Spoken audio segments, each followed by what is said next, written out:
Country! Training camp is upon us.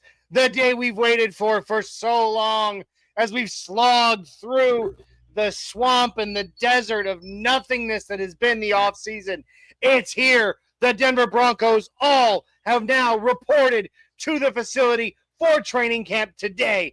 Man, I'm so excited, guys. The 2025 season is nearly upon us. Oh, it's going to be such a good time. We're going to have so much to talk about tonight.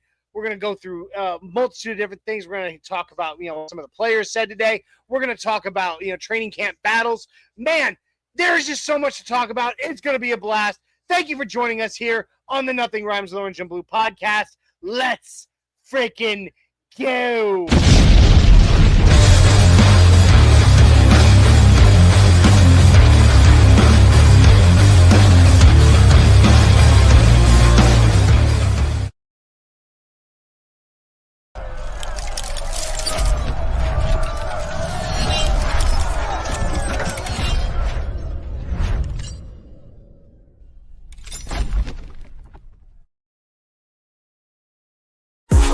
Smooth, the pins to chew, breaking down plays about to debut. Never pride in every view, nothing rhymes with orange and blue. Bright lights of my heart in our view.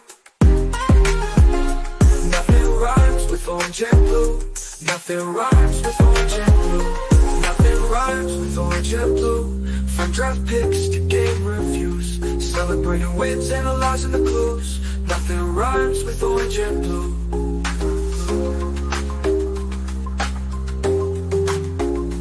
Nothing rhymes with orange and blue. No orange and blue. Nothing rhymes with Orange and Blue podcast.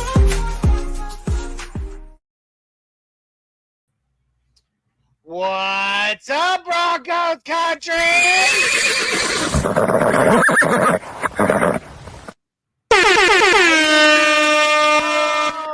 He sets it off.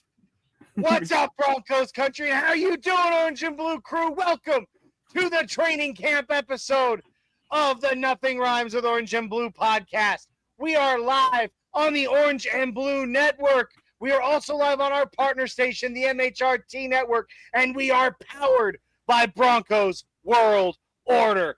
Guys, I am so pumped to have everybody here tonight. Please welcome back my co-host, Jay Weaver, who was out last week because he was on vacation in Colorado. Oh, my God.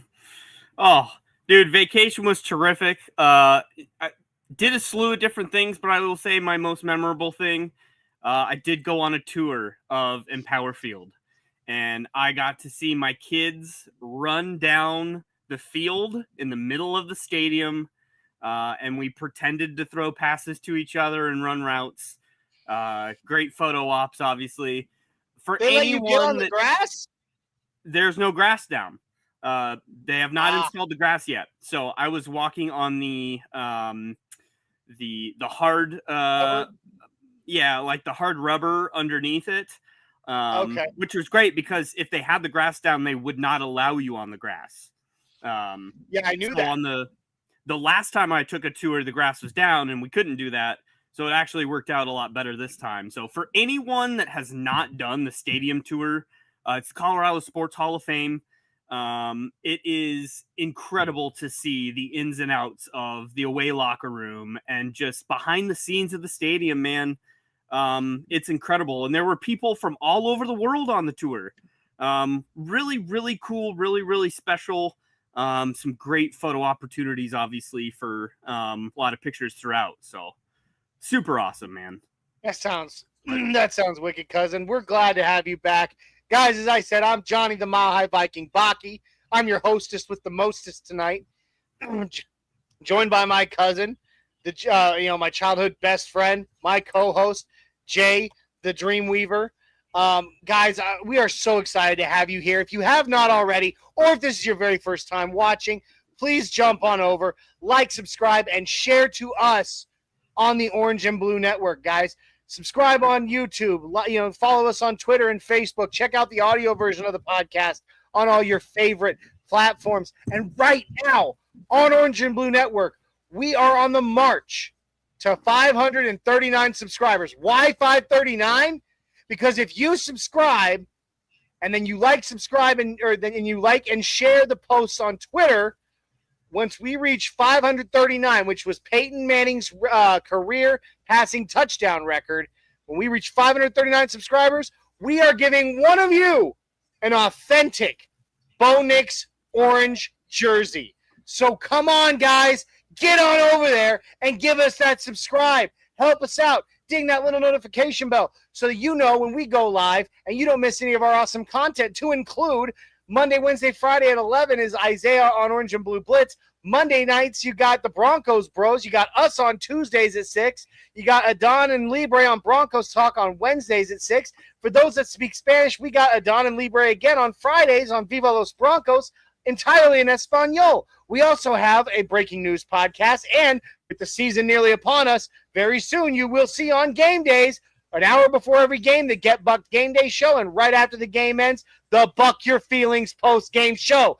You guys do not want to miss any of that content. So please like, subscribe, share, and comment. Also, we are partnered with MHRT Network, so show them the same love. Like, subscribe, share, and comment on Facebook, YouTube, Twitter, Twitch, and even on Instagram. Show them that love. I've got to give a shout out in the comments real quick. We are powered by Broncos World Order. First comment coming from Broncos World Order. When you scroll down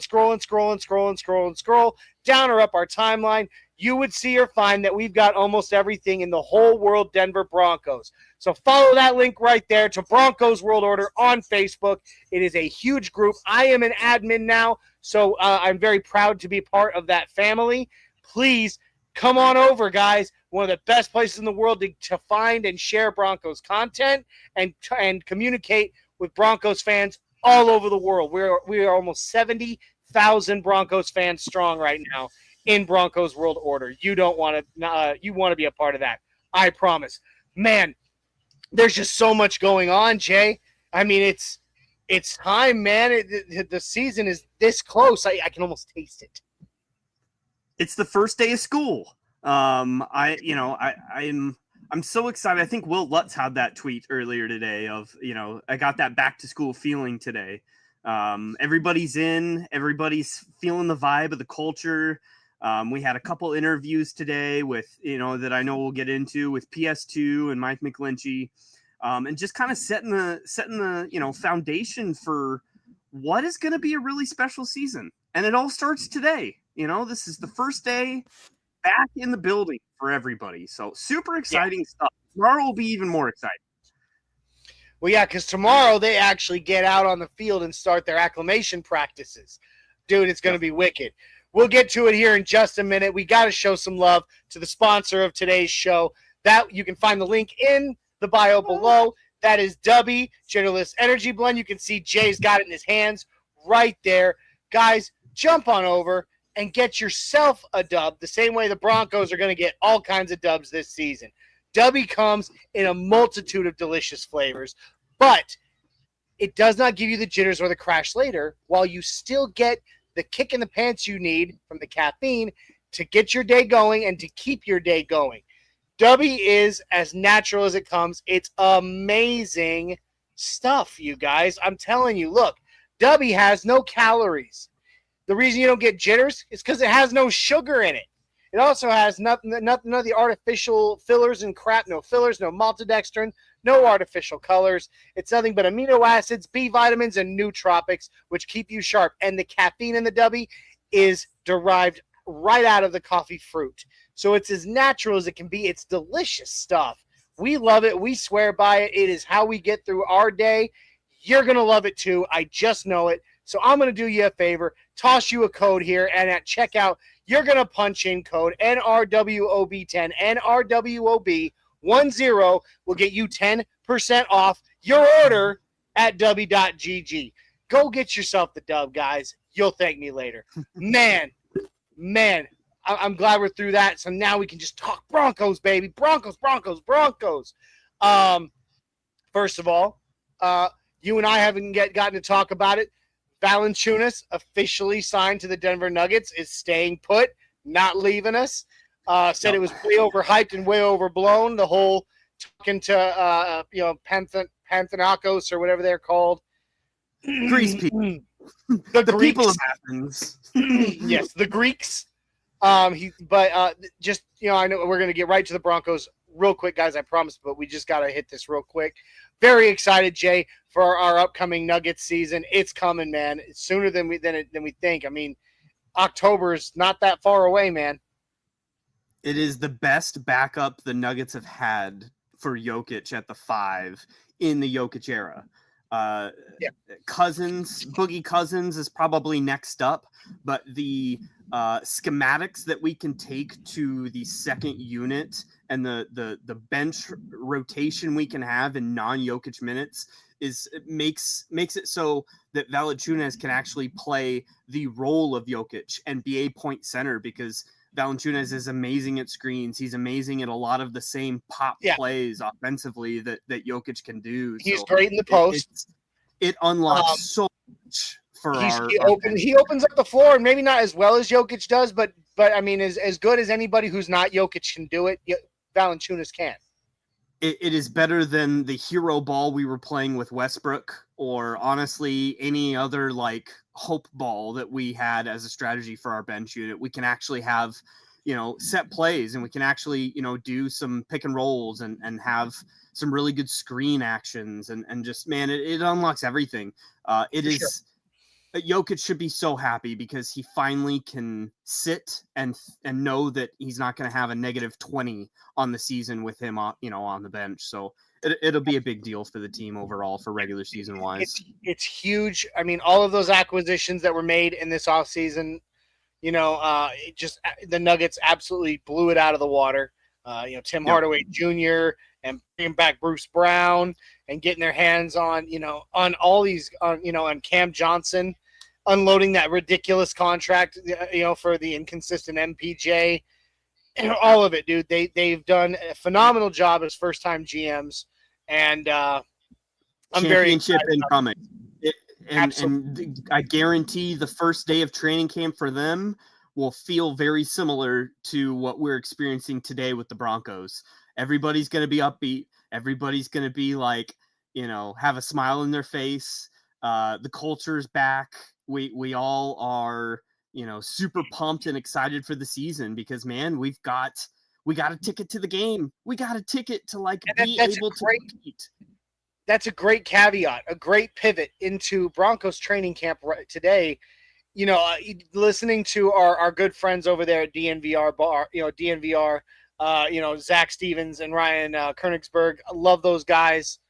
And, and Zach said it. He's like, maybe I didn't notice it in previous years, but this year feels different because all the players were taking to social media to express how pumped they were for training camp. When have we ever heard it in the past that the players were pumped and excited for training camp? I can't remember. Yeah. Not top to bottom, and not for both sides of the ball. We've had a lot of years where maybe we have a lot of potential and hope for one side of the ball. But I can't remember a time where we have been as well-rounded as a team going into an off season, or going into a training camp rather. It's in all facets. We don't have a weakness necessarily, not a glaring one at least. No, we don't. And that's a big part of can't say that in years past. That's right. There's a huge part of our main discussion tonight, because tonight we're going to talk, about training camp battles, and looking at it right now, man. Like I went on after I heard Zach say that, I went on and I looked and I was like, he's right. Like, these dudes are sitting there scrolling through my phone. These dudes are excited. All of them. They're all excited to be there. That's the new culture. Like, once again, here we are, this new universe that has been created in Broncos country. It's different. It feels different in every way, but not in a bad way. You get these guys knowing what they're coming into. They're excited, and they never have been before, because what did they have to be excited about? Right now they know, like the rest of us as the fans of, as Broncos country, the fans, we know what this what this team is. We know what this team is going to be. We feel it. I know we do. It's not just a thing that we're thinking anymore. I believe it. We all feel it in our bones that this team is going to become something very, very special. And they do too. And that's why they're excited. It's huge. It's huge. Well, and I think it's a big deal to the players, at least, going into a situation where they already see results from the same unit that's coming back. We have the highest retention rate of any NFL team in the, year over year stats. We aren't turning over many positions at all, let alone like players, just in a depth sense. So like we already have on paper, a depth chart that jumps off the page, and we have last year to look back on statistically to show like, wow, that's the floor, guys. We can get it improved from that. And last year wasn't a failure. So like, man, there's just so many things to look forward to that. Oh my God. So exciting, man. So exciting. Yeah. I mean, the culture, everything is different. I mean, Sean Payton, we knew that things are different with Sean Payton. Mm-hmm. But, he's not letting anybody in the building right now. He's not letting anybody, do any reporting, walking around. He's not giving a press conference on day one. Like that's wild, dude. He did not speak to the media today because he's I don't need to. So I wanted to ask you that, just to peel back real quick, and we'll talk about the individual players that actually did talk. But for sure. I thought it was very interesting that we chose PS2 and Mike McGlinchey to start, the press conferences with today. Not Sean Payton and not Bo Nix. Not the two you would think heads of the franchise, the faces of the franchise, if you will. It's like not PS2, the two you'd expect. Yeah, PS2 is, I think, probably the best player on the roster, but he's not the face of the franchise. That's just not how it goes. So it's weird to not have Bo speak. I thought that was kind of strange. It really it is, but I think that and for whatever reason I guarantee you that's Sean. That's Peyton's It's intentional. Choice. It's intentional. And there's a reason. I think he wants him focused. I think he wants him, right now he just wants him lasering in. I mean, because it's reporting day. All right, they weren't out on the field, they weren't practicing. Everybody's there, all the veterans, and as far as I know, nobody's a holdout. As far as I know, everybody is there. Sutton today. Yep. Zach Allen's there. Benito, and so with everybody. And with everybody there, I guarantee they had their conference room. They got into the theater. Everybody's sitting there listening to Coach talk, Greg Penner talk, listening to George Payton talk, saying some things. And then I guarantee they were handed, the playbook, and they were like, all right, let's get to this. And they started studying, because even though, the next couple of days of practice aren't anything like super intense, it's just acclimation practice, which mostly means wind sprints, things like that, ways to get these guys reacclimated to the altitude, because a lot of these guys, they went away for a month. True. They were in Mexico or Hawaii or, North, the Carolinas or something. A lot of them didn't stay in Colorado during that whole time. They need to reacclimate. That's the next 2 days are. So I guarantee you, they got their playbooks today, and they're already sitting there going and flipping through them. Sean wants Bo laser focused on that playbook, because he's opening that playbook. And again, as strategic and thoughtful as all decisions are from Sean Payton, I can't help but think that there's also an underlying theme to, I want Bo to continue to be under the radar. I don't want to necessarily highlight him quite yet. I want to take this year by storm and be this is the Bo Nix show this year. And so I kind of want to play my cards here at the very beginning of like not, emphasizing the guy quite yet. This time next year, we might have a different tune. It's really hard to do that though, with how he played last season and his boys around him hyping him up on the podium. Yeah. Hey, we still got haters out there calling out you, Bomani Jones. Oh, well, we got a hater right here in the chat. I mean, Broncos Suck pops in going, boo! Ah! The least you can do is put the ghost emoji in there for me if you're just going to throw out a random boo. We got Fanatic Dak in the chat saying, what's good, Orange and Blue crew?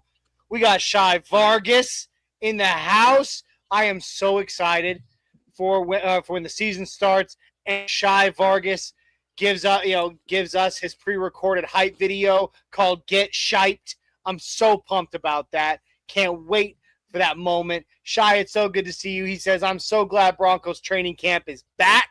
You and me both, bud." And then our buddy Jack Kenna, our resident Raiders fan and Raiders representative host of the Wild Wild West podcast over on MHRT Network. He says, "Johnny and Jay, salute." It's good to see you, Jack. We always love having you in here, buddy. Man, all right, so let's talk about it a little, Jay. Two guys we got to hear from today at the podium. Pat Surtain, of course, the other face of the franchise. And then Mike McGlinchey, who I think they gave it to him because he's a veteran presence, if that makes sense. Yeah. But what did Mike McGlinchey have to say, Jay?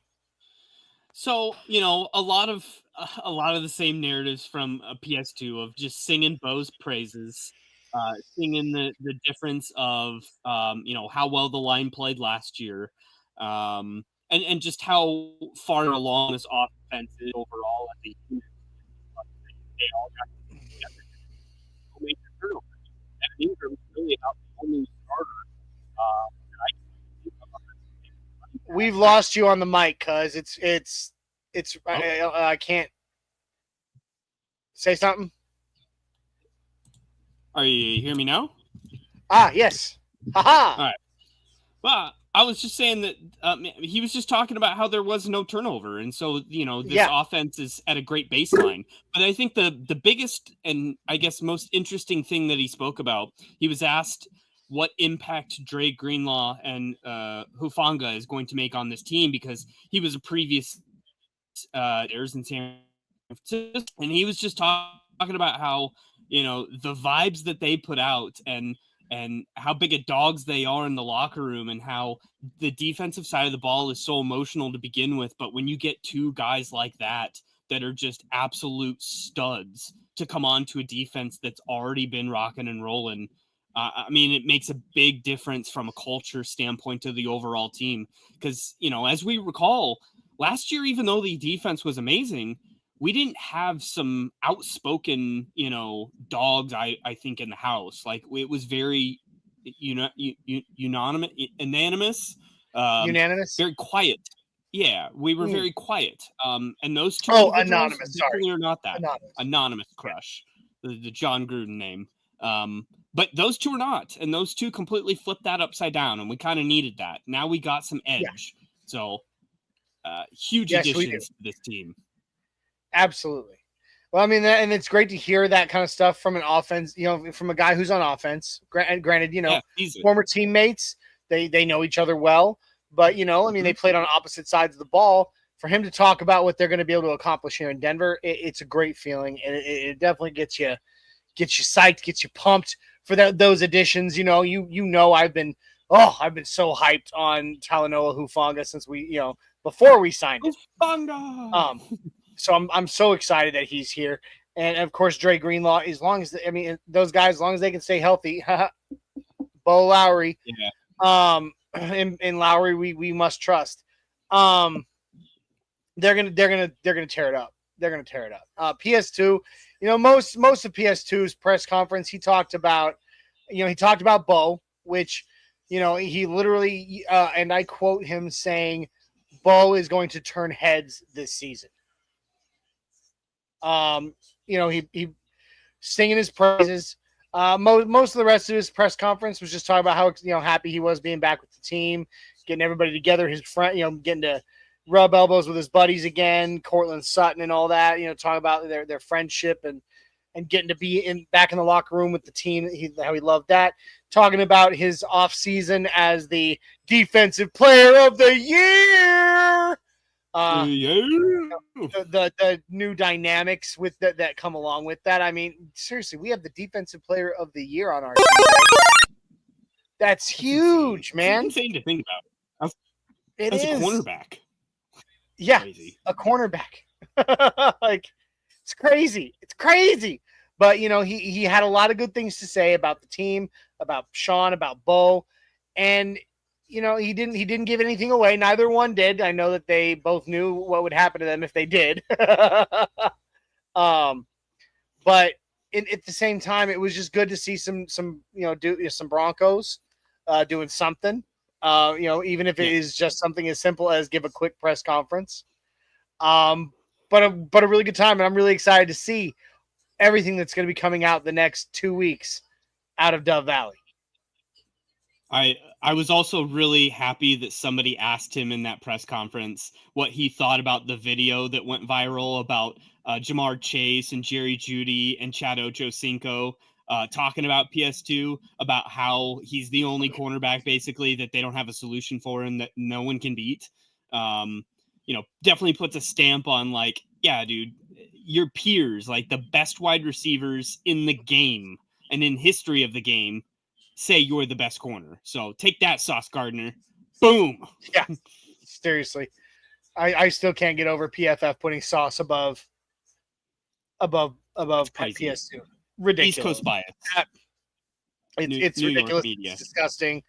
And I mean, no, I will not have that. But in any case, now it's time to talk battles, man. Because like I said, next 2 days are acclimation practices. After that, they're going to start hitting that field hard. They'll get out on the field in just in shorts and jerseys, but they'll be running plays. They'll be running routes and all that, continuing to acclimate a bit, and then next week they'll throw on the shells, and then after that, full pads. Man, it's just gonna happen fast. It always doesn't seem like it, but man, it always goes. Training camp always flies by, and before you know it, it's the preseason, and here we are. I mean, it's not. Is it this weekend? This next upcoming weekend, or the weekend after? That's the Hall of Fame game, because that's always at least a week or two before week 1. I want to say Hall of Fame game is on Thursday, the 31st. Yeah. So it's not this Thursday, but next Thursday. Dang, that's like right there, guys, right there. Which I'm totally okay with, because this Thursday I'm going to a Cardinals game, St. Louis Cardinals game. So I'm excited about it. It's gonna be fun. I'm taking my son, who suddenly out of nowhere is like, I want to go to a baseball game, Dad. And I'm like, what? Really? So I'm excited. It's gonna be fun. I got some really good serious discount tickets, but really good seats for the discount, and I'm really excited. So I'm glad that the Hall of Fame game isn't this week. There you go. But man, yeah, I mean, preseason is this close, dude. It's so close. Like, we're already almost there. I'm still waiting on Cecil Lammy to confirm if Rob Gronkowski is coming out of retirement for our team. Oh, for God's sake. I think everybody forgot that storyline. I just remembered it earlier today. I was like, wait a second. Is he still up in the mountains training? We just haven't heard anything? Come on, yeah. Cecil. We need the follow-up. For real, man.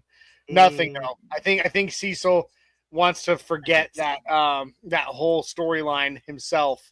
What a blunder. What a blunder.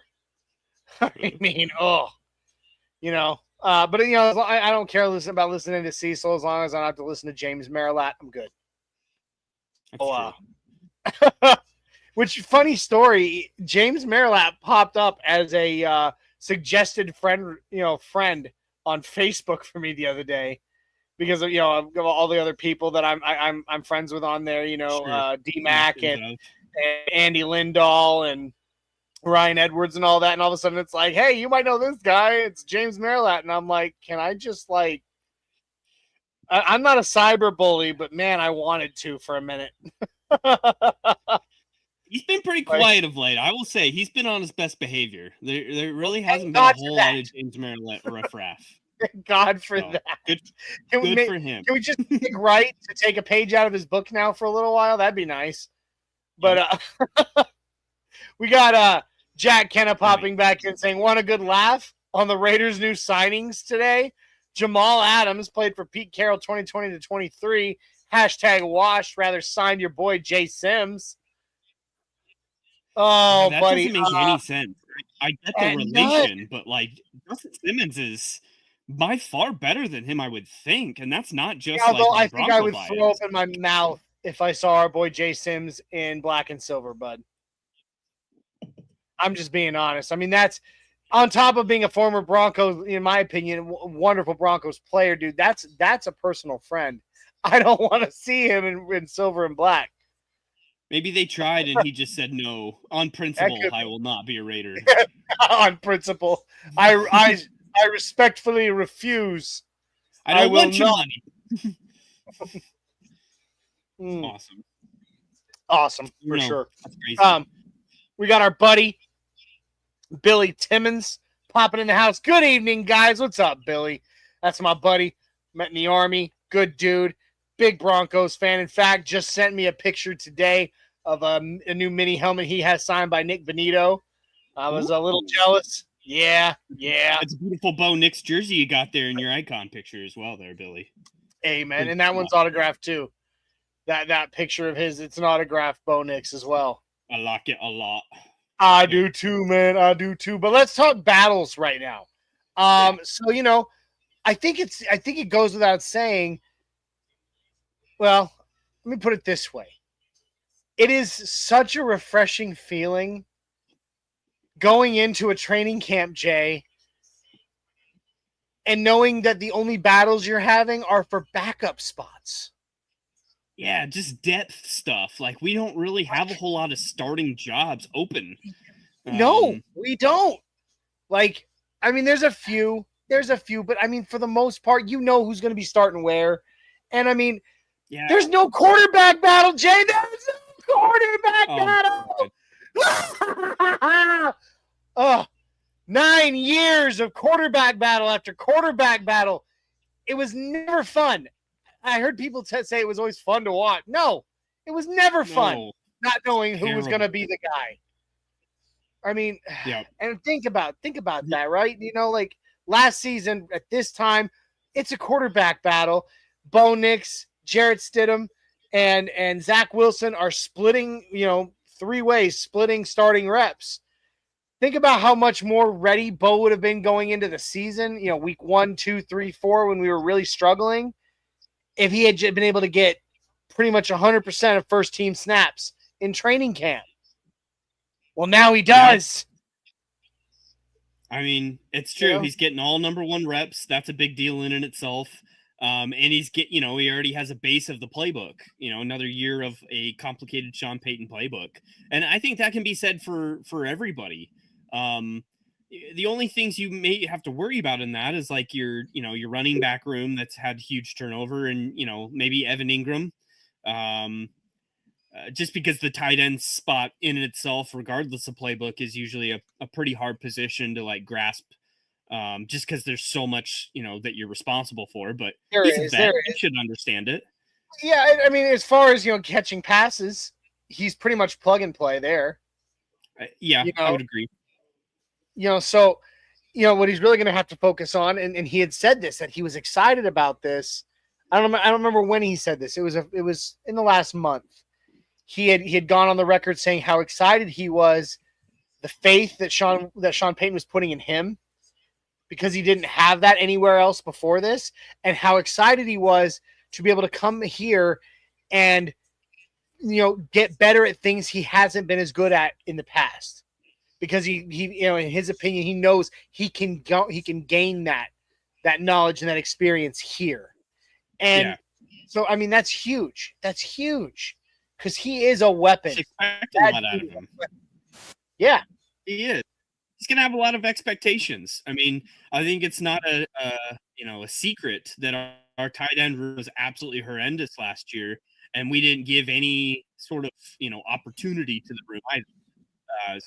And Sean Payton has history of that position thriving. So like it's a perfect situation for Ingram. He just needs to literally stay healthy and just go through the motions, like just do what's asked. It's huge. Shai has a question for us here. He says, when do the players get don the pads, full pads? Well, I can't say for sure. No timeline's been released, but generally speaking, it's somewhere around Wednesday or Thursday of week 2 of training camp. I was going to say next week. Next week, definitely. Midweek, because they're going to practice. They're going to do their acclimation practices tomorrow and Thursday. And then they're going to have regular practice on Friday and Saturday in I think part of the time in shells. I think they'll do half the practice in shorts and jerseys, and then half the practice, maybe a quarter of the practice, something like that, in shells.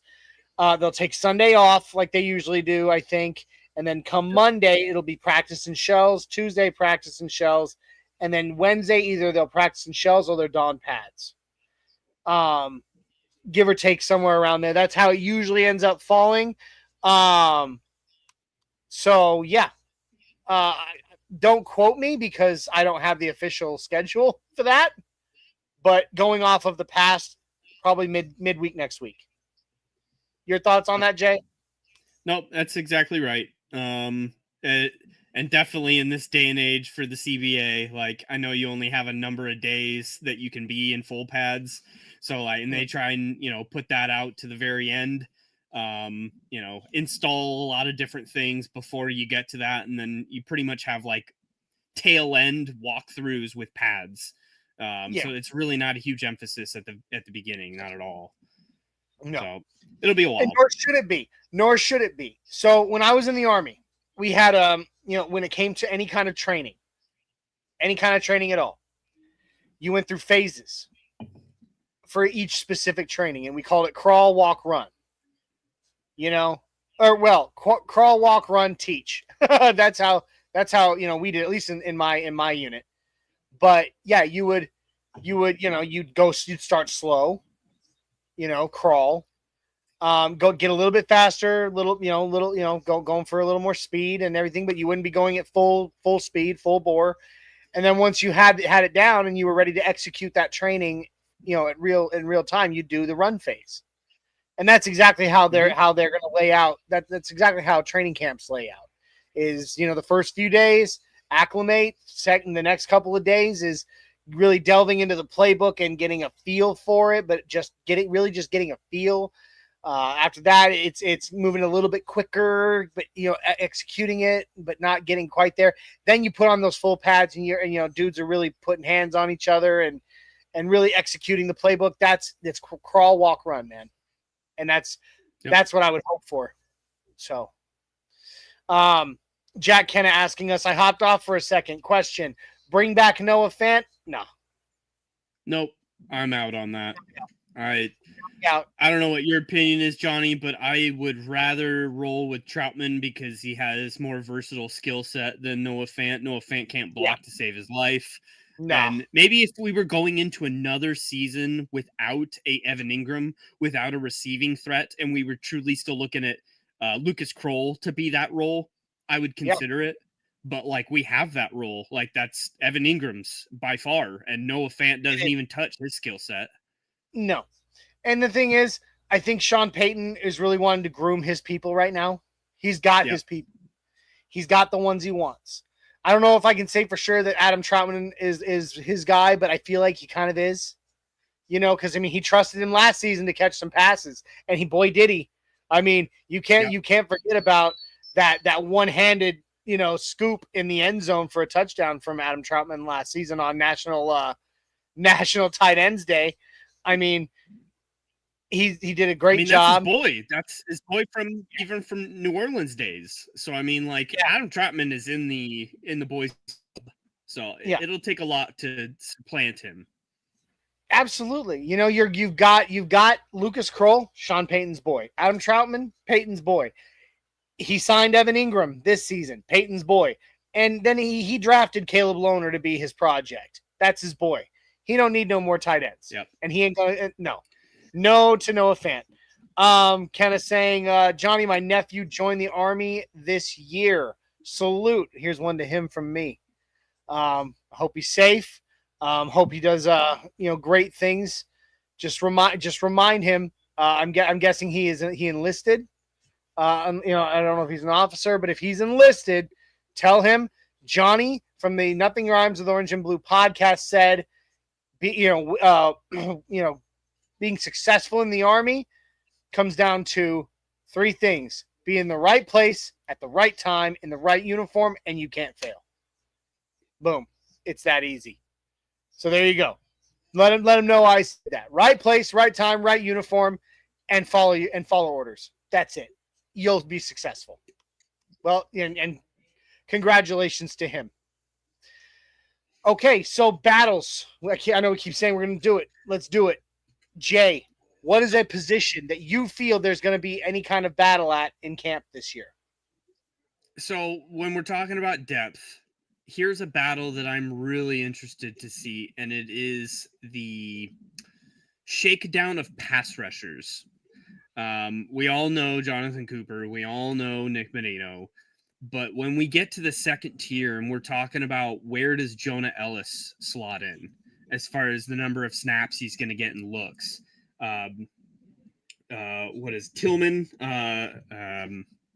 What is his first name? Devontra Tillman. Yeah, he was stellar last preseason. He was one of those guys that like stood out. I think you can say the same thing. What was Lavelle Bailey was another guy that kind of stood out, middle linebacker last preseason. But those kind of, under the radar linebackers that make waves in the preseason and they're on the roster again, and they're on the roster for a reason, And then you've got the new guy on the block, Q Robinson, who I think is really going to turn heads and is really going to be a special teams all-star. You get your foot in the door for playing time right out of the gate. Said during the draft process, Nick Saban said that he was the best special teams player he ever had at Alabama. That is crazy accolade for the guy. So I'm just curious how you think that's going to kind of, I guess, formulate. See, I don't see it being much of a battle, to be honest. Really? Really. I mean, I'm looking at what they did last season. 63 sacks from the Denver Broncos defense. Led the NFL, number 1 in the NFL in quarterback hits, quarterback pressures, and sacks. No, I think we were number 2 in quarterback pressures. But still, the fact that we put quarterbacks on their ass 63 times in one season, that's unheard of. That's insane. I don't see any reason to mess with that juju.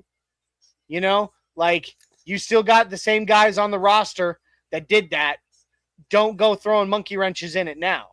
I mean, obviously you can toss some other dudes in there, to give somebody a rest here and there, or, for some special packages. But as it stands, dude, when you're in five tech, and you're bringing the edge, don't mess with it. Jonathan Cooper and Nick Bonito as a tandem are something special. And I don't see a reason to toss a wrench into the cogs and jack that up right now.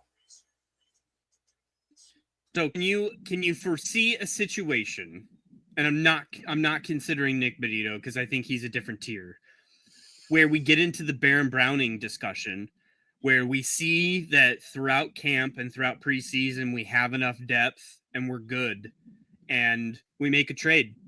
Jonah Ellis is shipped out. Even, may I say, Cooper is shipped out because we see Q Robinson is like, oh, he needs to be out there.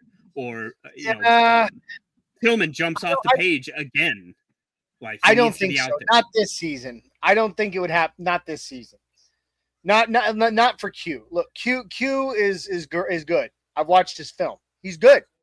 And when he was playing backup, when he was playing some backup roles for injured edge rushers at Alabama, he was good. I wouldn't say he was great. I wouldn't say that he was, that he would be a, right now as it stands, the young rookie, I do not think is going to be prepared or ready to just slot in and fill the role that Cooper or Bonito currently hold down. And the thing is, with the team built as it is right now, right this minute, I think we have a chance to take the division. I really do. And the thing that is going to make that happen, at least right now, because we still don't know for sure what the offense is going to be. The offense looked better last season. I think they have the potential to take another massive leap forward. But we don't fully know what the offense is, but we do know what the defense is. And I think that the defense is going to be the stepping stone to taking the division. Or to getting us further in the playoffs. And I would, again, if I was them, I see the value. I do see the value in those players and being able to maybe trade them for more picks or other, some other people. I get that, but I don't think that they're going to want to risk what they currently have right now until they know more what they have in the offense. And I guess I say it because our scheme lends itself to pressures. And so I think there's a certain way you can look at it as, well, how much of this is individual talent as far as the production that we got last year, and how much of it was system driven. When you have, and we learned this amazingly throughout Denver here when we had Champ Bailey, is Champ Bailey locking down a side of the field was able to allow pass rushers to have so much more time to go chase. And so it's just something to watch, I think, because we have a good amount of depth of pass rushers. Like it is notable. Jonah Ellis should be a starter. I truly believe that. Jonah Ellis is going to be something. Maybe trading Ellis. I just can't see them taking our two starters right now and shipping one of them off. You know what I mean? I get that. That's what I can't. That's what I can't see. I think Jonah Ellis is going to be a Shaq Barrett somewhere and potentially lead a team sacks. He's that good, I think, in the trajectory of his career. It's just we have a great problem of riches at that position, which is amazing. Not a bad problem to have. That it is not, but that is. I still don't think I see a battle there. I think I see. Obviously, there's going to be little bits of like who's going to back these guys up, but I don't see that as the big battle. I think. Let me ask you this then. Yeah. I think we can all discuss some battles on the offensive side of the ball, but because our defense is so prominent, do you see any other battles on the defensive side of the ball?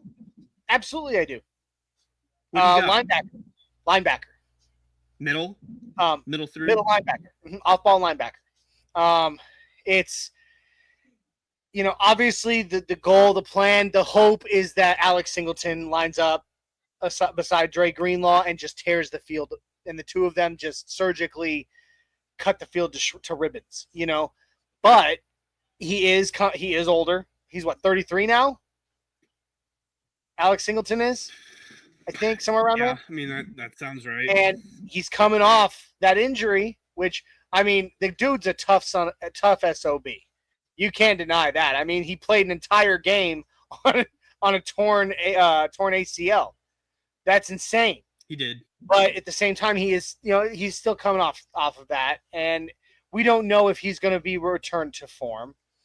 Justin Sternad has been there. We let Cody Barton go, and then we have Drew Sanders. I think that there's going to be there's a potential battle there for who is going to be beside Dre Greenlaw. Yeah. I don't think Greenlaw is out on that. I don't think he's going to be part of that battle. I think when they signed him, they knew he's going to be the starter. Obviously, he's the green dot, I would think. Yeah. Now, if Alex Singleton's on the field, it may be who gets the green dot? Is it the incumbent starter or the new starter? But I do think that there's going to be a bit of a battle there. In who is going to be beside Dre Greenlaw and tear the field up in the middle. I just don't think we know. Friend of the show, Kodiak Broncos. I don't know if he's on or watching, but man, he has laid out some great tape and a great case for Alex Singleton not being on this team any longer. And we got a commenter up here saying Singleton's going to get cut, guys. And that is definitely a thought out there, honestly, because Drew Sanders is a guy that can perform well in coverage. He's a speedster, and he he is the kind of linebacker that honestly we really kind of need next to the thumper of Greenlaw. I personally would really like to see Drew Sanders be highlighted and be given the opportunity to have that slot. I think he's just more dynamic. Let's see what he can do with his first full season at one position. Yeah, like there's that too. That's the kicker for Drew Sanders is that he comes. Not his fault he got jacked around. It's not, but it also hampered him, and I think it held him back. Yeah, and honestly, I hate using these words, especially when it's in relation to my own team. I feel like he got, there's wasted potential there. He was drafted to be an inside linebacker, and they decided, all of a sudden we're going to move you to outside, which you've never played in your life. And he was out there. And then okay, well, now we're going to move you back. But you haven't had time to study the playbook at that position. So let's keep him at one position during training camp, preseason, everything. See how he performs without being moved about. Makes sense. I guess I should have said that before because I'm not sure if he's new or not, but Jim 9? Is he new to you? Jimin 819. That is a new name. Here's to you, Jimin. Welcome to the Orange and Blue crew. Appreciate you. I think that's definitely a battle. You're right. As I think of that specific position for middle linebacker is going to be very interesting. Because it is not guaranteed that Singleton is on this roster. I think there's too much. It's not guaranteed. I smoke or fire, as they say. Yeah. I still think it's going to be him. I really do. But again, I'm just going off of paper right now. There's no proof in the pudding that's what it's going to be yet. So no one's seen him recovered yet. Like no one's seen him run. No one's seen him do cuts. We don't know. We've heard tell that he's back to full form and everything, and that he's but we have not seen a thing. So we got D-Rock in the house popping in. It's good to see you, D-Rock. You're a little late to the show, but that's okay. We're always happy when you get here. He says Drew Sanders has to break out this season. Absolutely he does. Yeah. I really think. I agree. I totally agree. Yeah. I think that, it's probably his last chance, maybe even who's the other one that I said?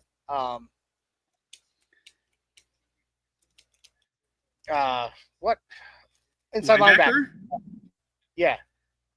Alex Singleton and Drew Sanders.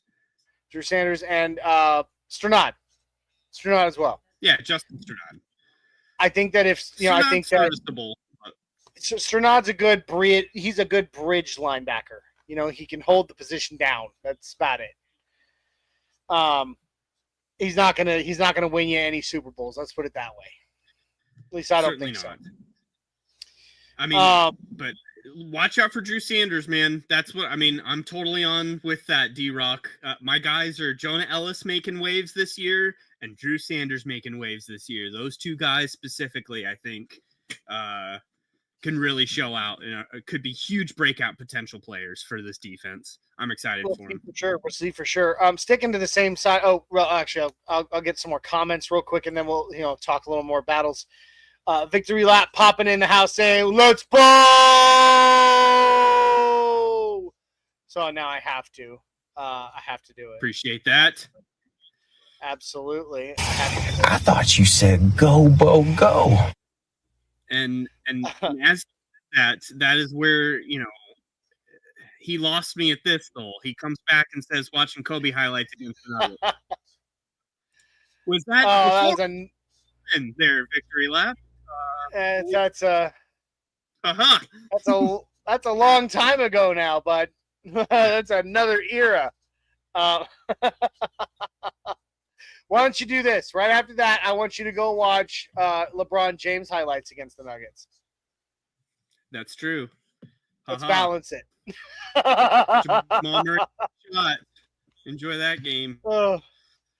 Mi madre in the house saying, "Hi, guys. Hi, Mom." Hi, Aunt Karen. Oh Let's see in gosh, the it's good to chat. see you, mommy.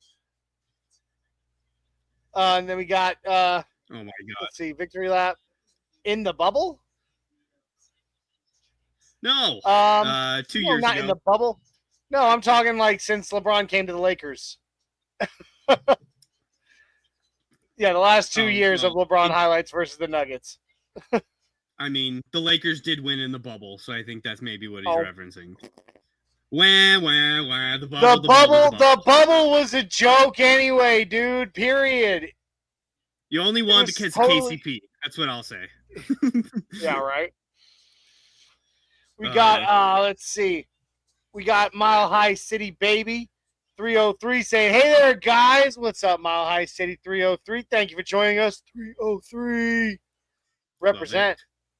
Born and raised, baby. Born and raised in the 303. Mile High City saying, LeBron's a bum. You bet. You bet. We're best friends now, Mile High City Baby 303.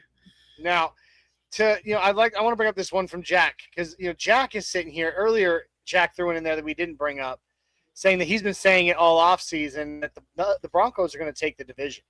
In his opinion, he says it causes him great pain to say it, but he believes it's true.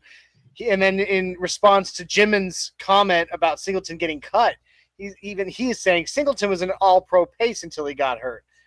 I'd take him all day, every day on my team. So, So, I don't know. Alex Singleton was amazing for the role he was given at that time in our defensive history here. Like, he was the thumper, he was the run stopper, and he performs extremely well in that role. But in coverage, he was awful even before the injury. And so he's not going to get better in coverage after the injury. I guess that's the contention I have. And maybe Jahdae Barron and Hufanga and that role and that additional personnel for that role, being able to cover tight ends in the middle of the field, will alleviate some of the responsibilities of that off-ball linebacker covering. But I still want to make sure that we have a guy that's athletic enough to go match up with, your tight ends that is in this division, Bowers and Kelsey. We still have that position we have to worry about. And man, Alex Singleton on any of those is not what I would draw up. That's scary. We'll see. We'll see. But let's move on. Other battles. Sticking to the defense. What do you think, Jay, of cornerback 2 and cornerback 3? Do you think there's a battle there? I don't, because I think Riley Moss has proven himself enough to be given the nod of the outside. And so then I think it's only going to be natural for Barron to be the inside guy and to honestly, I think, float a little bit. I think the versatility is something that actually PS2 was asked about today, of like, how's Barron coming along? What's your opinion on the Rook? And PS2, his first thing out of his mouth was, well, hey, if you can play multiple positions in college and you headspace wise can be successful at multiple positions for multiple responsibilities, you have a leg up going into the NFL, because that's usually the hardest thing for a rookie coming in, is the head, the cerebral part of the game. So I thought it was really interesting that he pointed that out, the versatility of his skill set.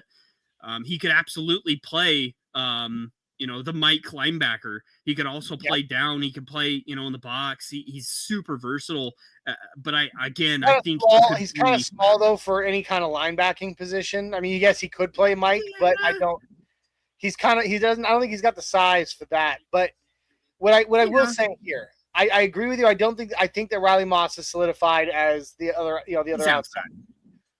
But I would throw out there that there may be something of a battle, because Jaquan McMillan was one of the top nickel corners in the NFL last season. You can't discount him. Yeah.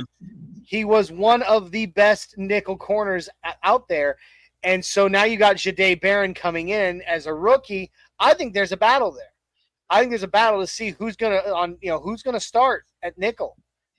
Is it going to be our new guy with all the potential? The new guy with the potential to be something greater. Is it the guy who's already a proven commodity?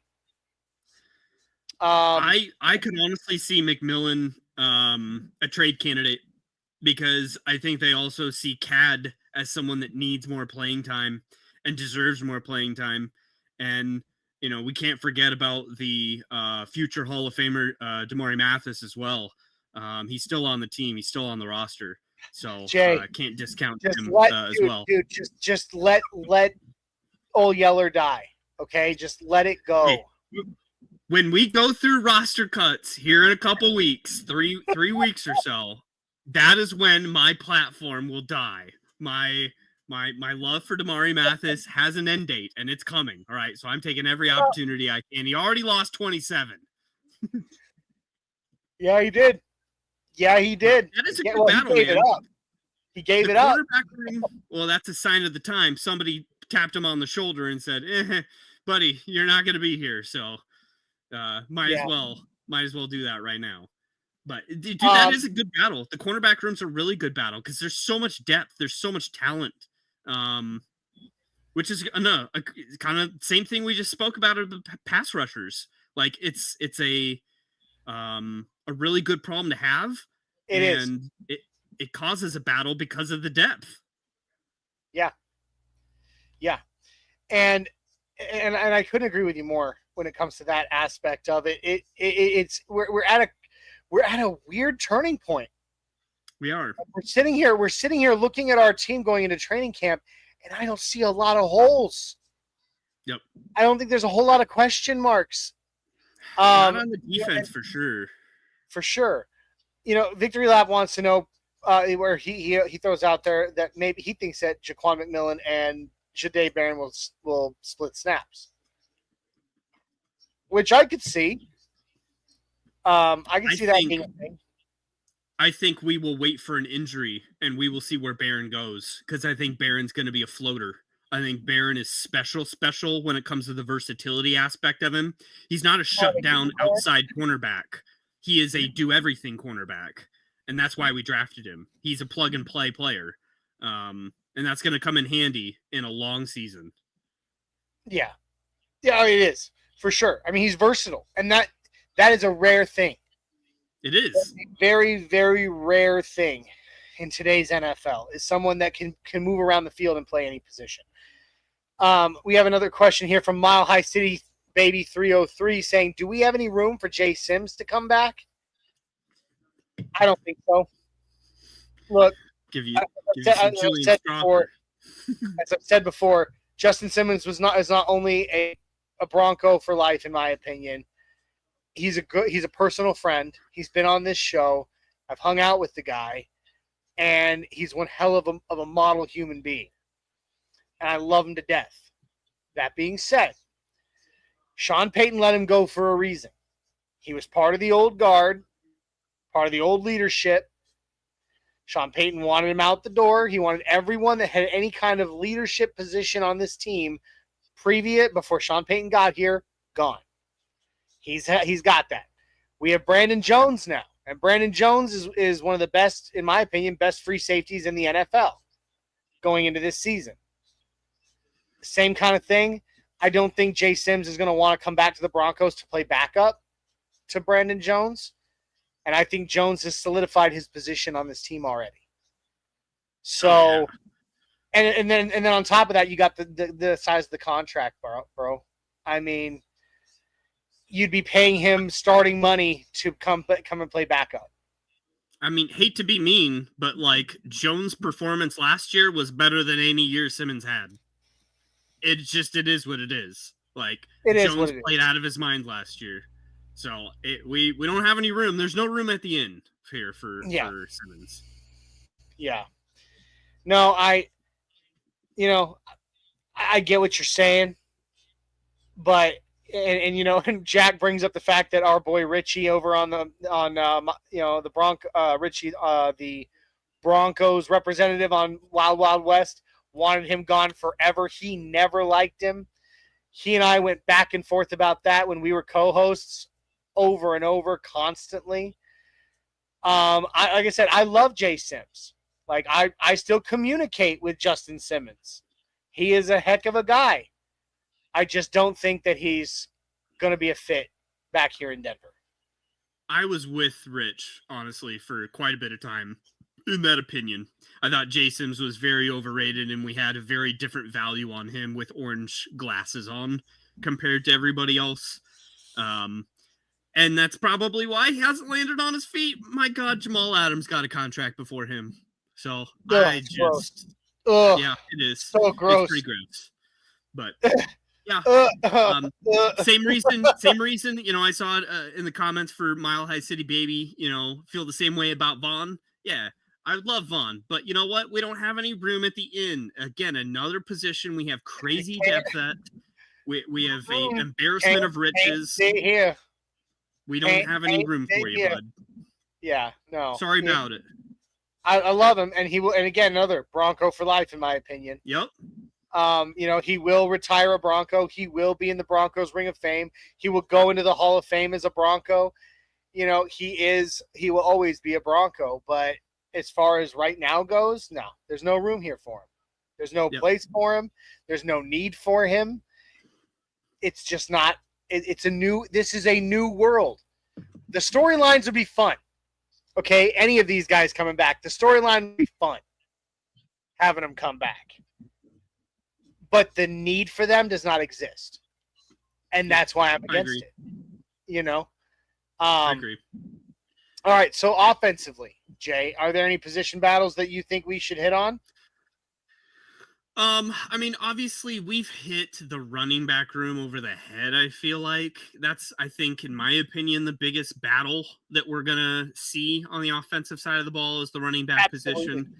But I think we've pretty well documented that there is no such thing as a starter, a 1 and a 2. I think there are mutual ones. They have completely different skill sets. I agree. So I think that then it would be, the argument would be that there will be a battle for the third running back position. I agree. There's a battle there. And that's where I think a lot of Bronco fans get really split. Because I think there's a lot of opinions out there that say Audric Estime's absence in the playoff game shows that he should be a cap or a roster casualty. And I honestly kind of feel the opposite. I've always been on the realm of like Audric Estime was, I think, the youngest person on the team last year. He was. And we utilized draft capital. 21? Yeah. Yep. Used draft capital for him. He's a running back with the kind of skill set that is opposite of your other young player of RJ Harvey. He's a bruiser. I think he meshes real well in a future plan set for our team.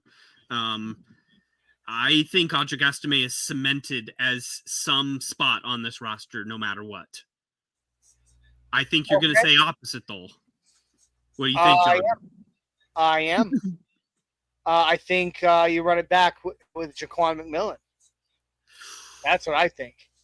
I think the things that we were hearing from minicamp before the break took place, the 1 month long hiatus, was that he looked like a whole new back, that he looked like a different player, that his cuts were cleaner, that his speed was up, and that his vision had improved greatly.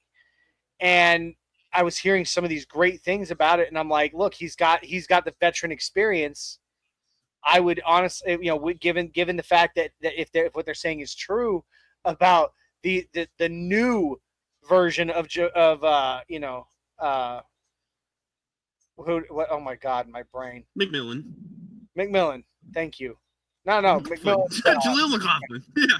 McLaughlin. See that those two messed me up, dude. You got McLaughlin and Jaquan McMillan. The names messed me up because I kept wanting to say McMillan there.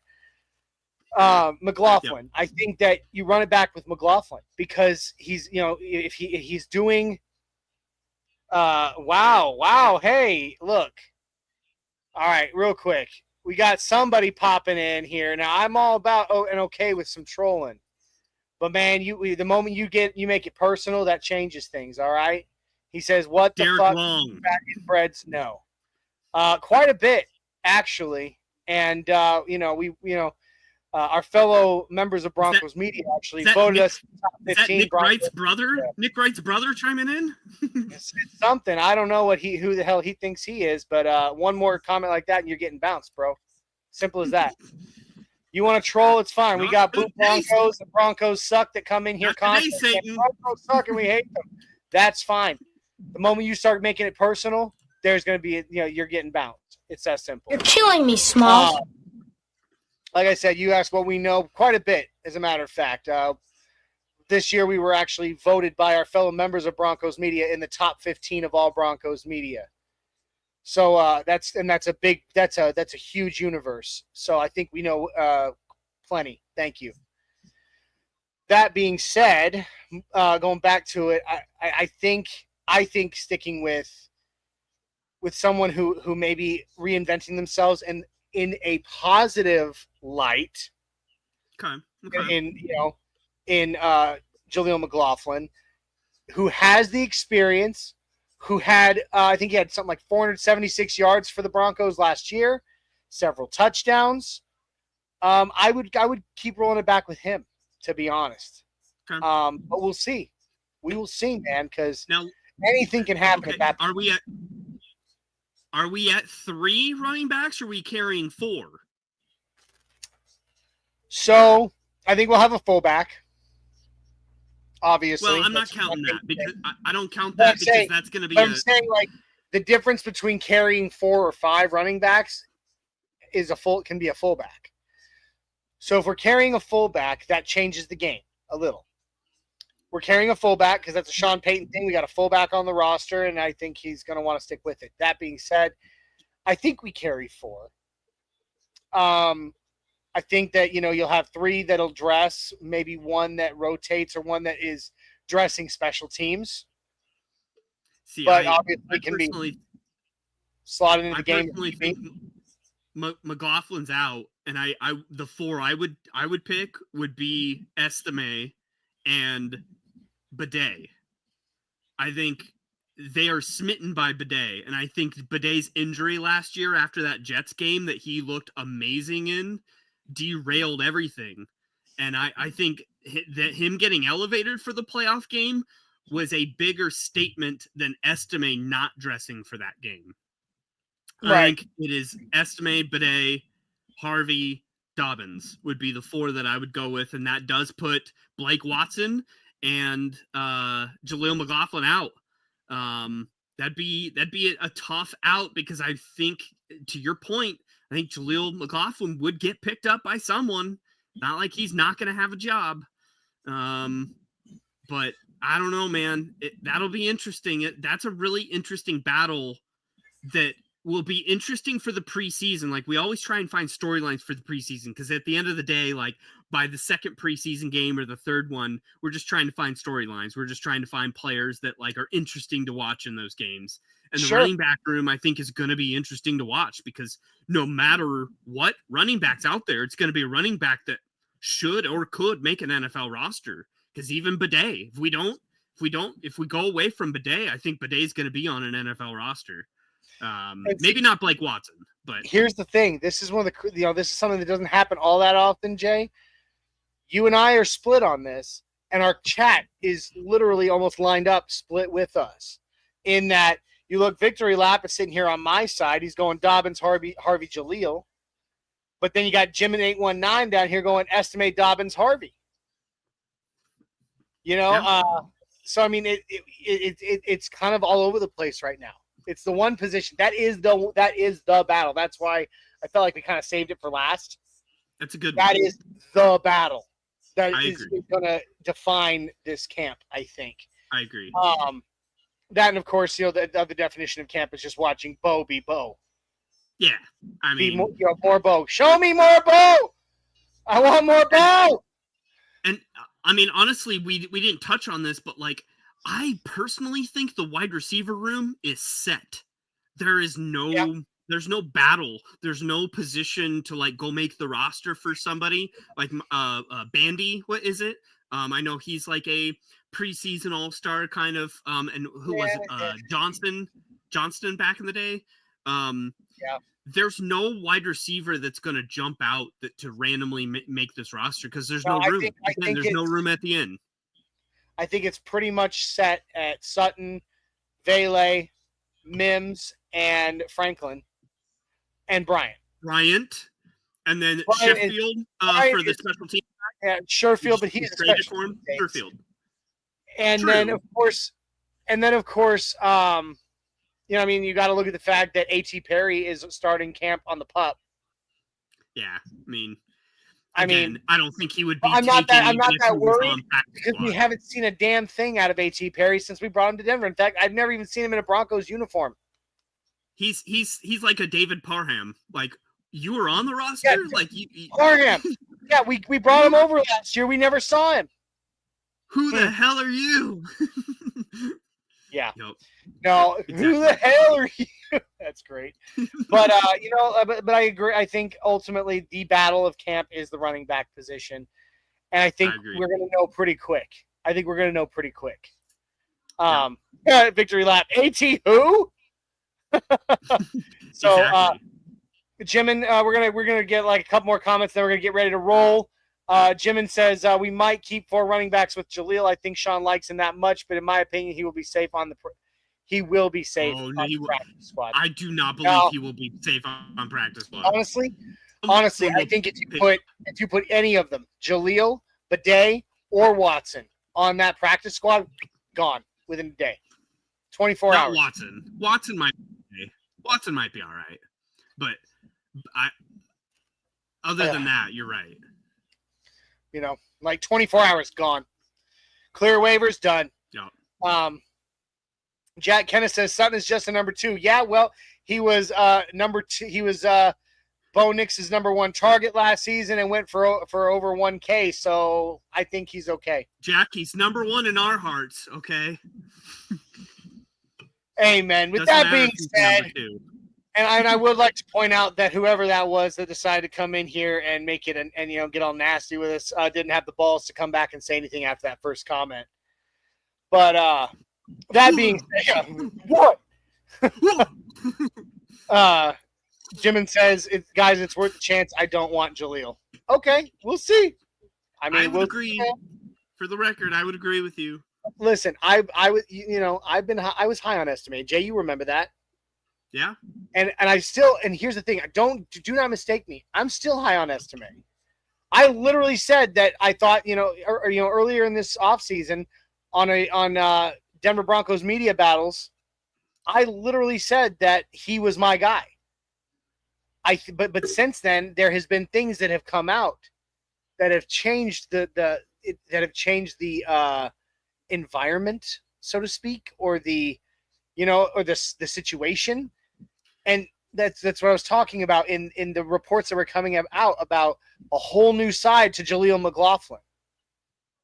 Like when I predicted that SMA was going to come back and just rock it, I did not predict that Jaleel McLaughlin would be showing up in minicamp and impressing the way he was. But man, if we could have Estime's arms on a running back and Harvey's quads, we'd have the perfect running back. Well, I mean, I'm sure we can make it happen. All we need is a white van, a little chloroform, some scalpels, some stitches, and some candy, and an empty warehouse, that we can hide in for 4 or 5 days. We can make it happen, Jay. Absolutely, Dr. Frankenstein. Yeah, for real. Let's do this, Dr. Bronkenstein. But all right, guys, this has been an absolute blast. It's training camp week. The time is here. We're gonna have a lot more, more content coming out over the next 2 weeks. So please make sure that if you haven't already, that you jump on over and you throw us the like, subscribe, share, and comment on YouTube, Facebook, and Twitter. Check out the audio version of the podcast on all your favorite platforms, and don't forget, subscribe to YouTube and hit that notification bell. Because when we reach 539 subscribers, free Bo Nix jersey goes to one of our subscribers. You don't want to miss out on that opportunity. All right? Also, make sure that you show love to the MHRT Network, our partners in crime. YouTube, Facebook, Twitter, Twitch, even Instagram. Like, subscribe, share, and comment. Guys, remember I said to ding that little notification bell. You don't want to miss any of our awesome content on the Orange and Blue Network. Orange and Blue Blitz with Isaiah Monday, Wednesday, and Friday at 11 a.m. Broncos Bros Monday nights at 7 with George and Dak.